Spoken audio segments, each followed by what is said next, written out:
Hello spectators, எல்லாரும் எப்படி இருக்கீங்க? நல்லா இருக்கீங்களா?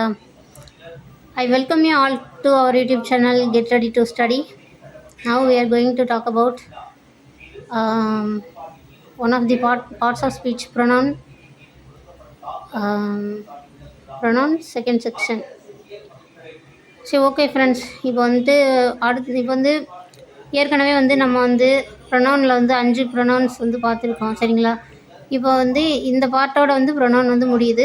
இப்போ வந்து 6வது ப்ரொனவுன் என்னென்னா சப்ஜெக்ட் ப்ரொனவுன் அப்படி சொல்கிறாங்க. சப்ஜெக்ட் ப்ரொனவுன்னா என்ன அப்படின்னா is a replacement of a subject in a sentence அப்படின்னு சொல்லலாம். அதாவது வந்து என்னென்னா சப்ஜெக்டோடைய ரீப்ளேஸ்மெண்ட்டாக இந்த சப்ஜெக்ட் ப்ரொனவுன் வந்து இருக்குது அப்படின்னு சொல்லி நான் சொல்கிறேன். ஓகேங்களா?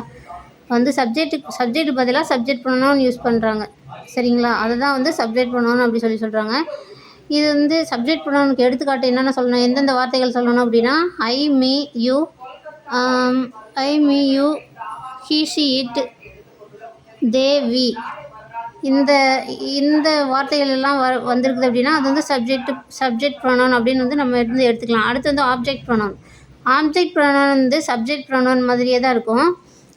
ஆப்ஜெக்ட் ப்ரொனவுன் வந்து ஆப்ஜெக்ட் ப்ரொனவுனுடைய வார்த்தைகள் என்னென்ன அப்படின்னா அதாவது வந்து இப்போ ஃபஸ்ட்டு வந்து ஆப்ஜெக்ட் ப்ரொனவுன் அப்படின்னா இது வந்து ஆப்ஜெக்டோட இடத்த வந்து ரீப்ளேஸ் பண்ணும் இந்த ஆப்ஜெக்டிவ் ப்ரொனவுன் அப்படிங்கிறது. சரிங்களா?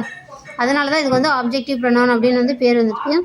இது என்னென்ன வார்த்தைகள் இருக்குது அப்படின்னா ஆப்ஜெக்டிவ் ப்ரொனவுனில் என்னென்ன வார்த்தைகள் இருக்குது, எந்தெந்த வார்த்தையை வச்சு ஆப்ஜெக்டிவ் ப்ரொனவுன் அப்படின்னு தெரிஞ்சுக்கலாம் அப்படின்னா me, you, her, him, it, them, us, இந்த வார்த்தைகள்லாம் இருக்குது. அடுத்து டைரக்ட் ஆப்ஜெக்ட், இன்டைரக்ட் ஆப்ஜெக்ட் அப்படின்றதுல கூட இந்த ஆப்ஜெக்ட் ப்ரொனவுன் வந்து இருக்கும் அப்படின்னு சொல்கிறாங்க. அடுத்து வந்து இன்ட்ராகேட்டிவ் ப்ரொனவுன்னா வந்து கேள்வி எழுப்புறது. சரிங்களா?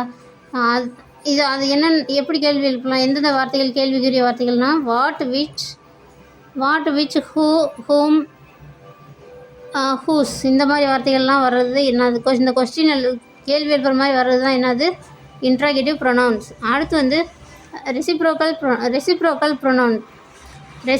ப்ரொனவுன் அப்படின்னா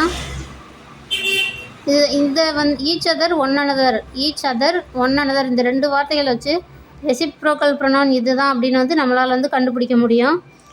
அடுத்தது வந்து என்னென்னா இன்டென்சிவ் ப்ரொனவுன் அப்படின்னா இதுவுமே இன்டென்சிவ் ப்ரொனவுனுமே வந்து செல்ஃப் அப்படின்ற வார்த்தையில் வந்து முடியுமா. சரிங்களா? அது வந்து her self, him self, my self, இந்த மாதிரி இருக்கிறது வந்து என்னது இன்டென்சிவ் ப்ரொனவுன்.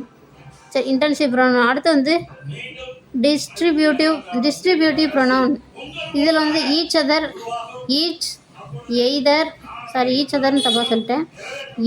எய்தர், நெய்தர், இதெல்லாம் இந்த 3 வார்த்தை வந்துச்சுன்னா அது வந்து டிஸ்ட்ரிபியூட்டிவ் ப்ரொனவுன் அப்படி சொல்லணும். டிஸ்ட்ரிபியூட்டிவ் அப்படின்னா நம்மளுக்கே நல்லா தெரியும், டிஸ்ட்ரிபியூட்னா பகிர்ந்தளித்தல் அப்படின்னு அர்த்தம். ஸோ அப்போ வந்து ஈச்னா ஒவ்வொன்றும் அப்படி சொல்கிறாங்க. சரிங்களா? ஸோ இப்போ இந்த கீவேர்டுக்கும் இந்த டிஸ்ட்ரிபியூட்டிவ் ப்ரொனவுனுக்கும் லிங்க் இருக்குது. ஸோ இந்த ஈச் வந்தாலே எய்தர் நெய்தர் வந்தாலே இது வந்து